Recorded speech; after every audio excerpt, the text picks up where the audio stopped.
When he's not wearing cowboy boots in Calgary, he's in Montreal eating smoked meat. Rahim Mohammed joins us on the line, freelance writer based in Calgary, and he's just recently penned a piece in The National Post. It caught my attention, and here's what the title is: Anti-Zionism is Anti-Semitism in Sheep's Clothing.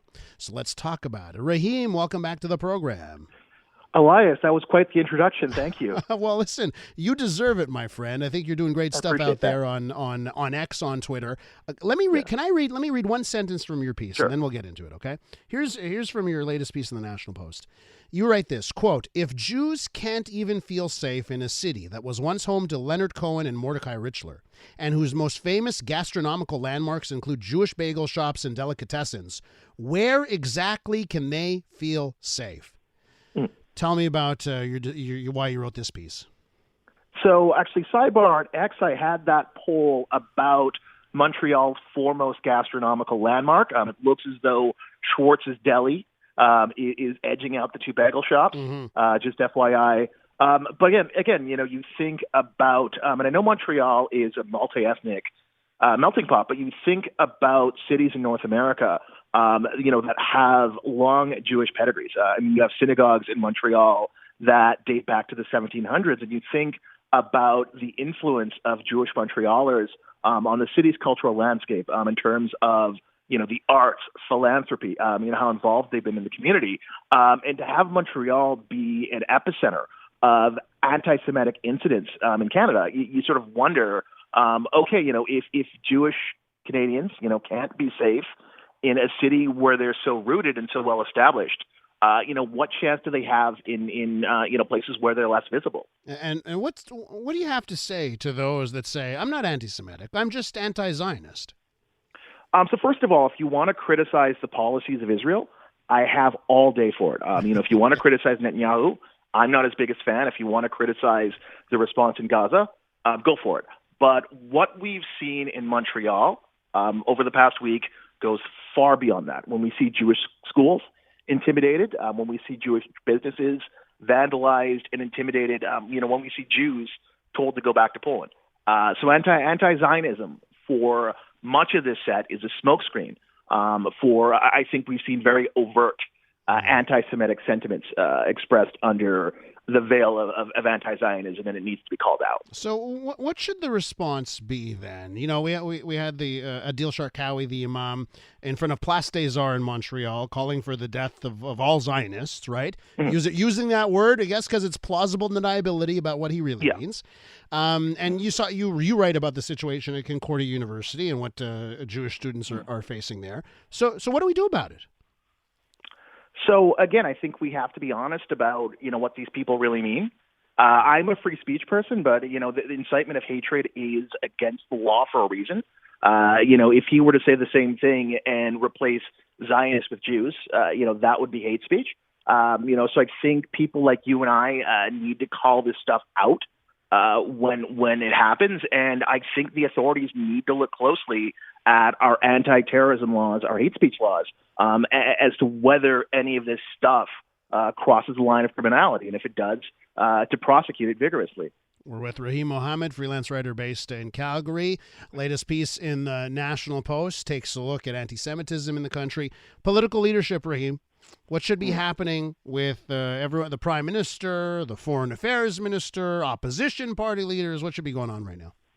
So as you may have seen this morning, Prime Minister Justin Trudeau got quite a stern rebuke from Israeli Prime Minister Bibi Netanyahu. I think we're seeing equivocation. We're forgetting that the event that triggered the past month was the worst pogrom, single-day massacre of Jews we've seen since the Holocaust, much of which was live streamed. Much of which you can go and, go to the Consulate of Israel in Montreal and watch a 47-minute video that depicts, entire families, being executed, young women in their 20s, being herded into Hamas vehicles with broken limbs, bleeding from wherever. So people forget about the heinousness of October the 7th, and I think that really needs to be front and center in the conversation. This is not a time for equivocation. This is a time to reflect on the inhumanity of the events that took place on that date really reflect on how much you have to hate a group of people, not just to murder them en masse, but to murder them in the way that Jews were murdered in southern Israel on that day, and reflect on how this reflects a broader scourge of anti-Semitism, which is a truly a global phenomenon. Can I ask you? So, if Justin Trudeau, I mean, clearly he has to know the difference between purposely trying to kill children and what happens in a military operation where you're going after terrorists in a spot that's run by a terrorist organization. He clearly knows that there's a difference. Yet those words yesterday certainly didn't line up with that. So what do you do when that's happening? Sure. So I think a lot of this comes down to electoral politics. There's so much talk about how much influence Jewish organizations have behind the scenes. But at the end of the day, Jewish Canadians are small potatoes. There are fewer than 500,000 of them. 3/4 of the population is concentrated in either Montreal or Toronto, mostly in non-competitive urban ridings.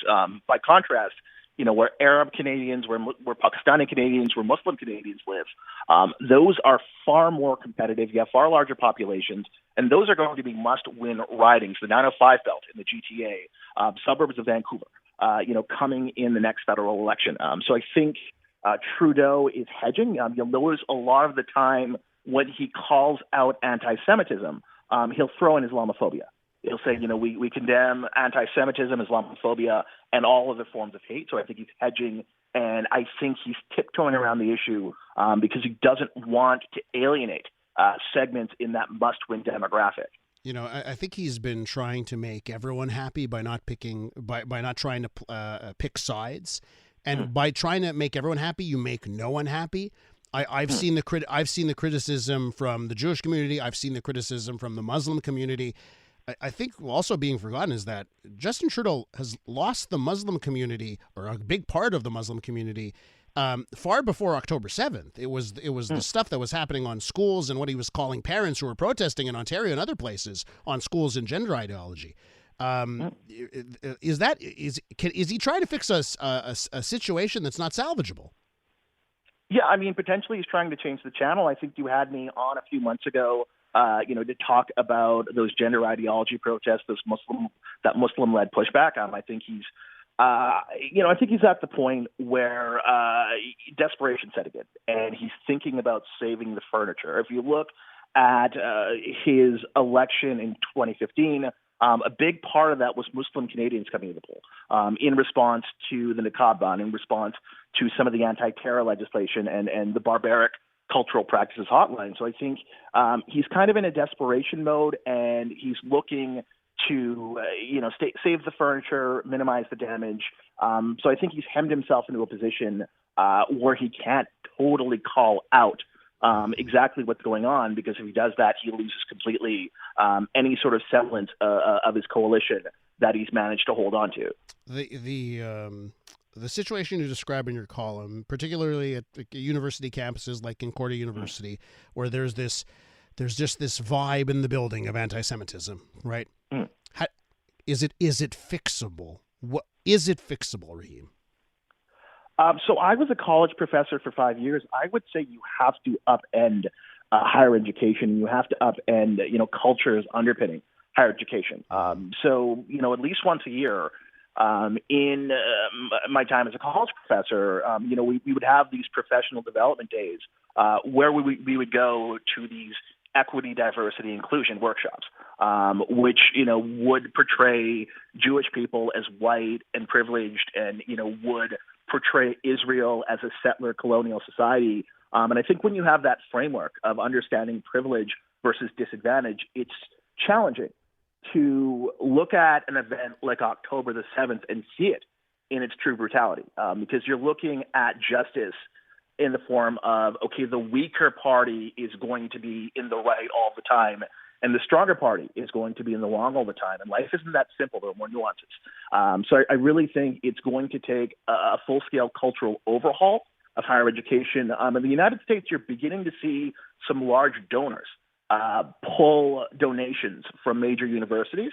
I don't know if anything like that can happen in Canada, because higher education is generally speaking publicly funded. Mm-hmm. But it's going to take a massive cultural change. I think, unfortunately, a lot of that rot in higher education has already sunk in. Rahim Mohammed, freelance writer based in Calgary. Go check out his latest work and go check out his Twitter, his X, by the way. Rahim, take care. Thanks so much. Thank you so much, Elias.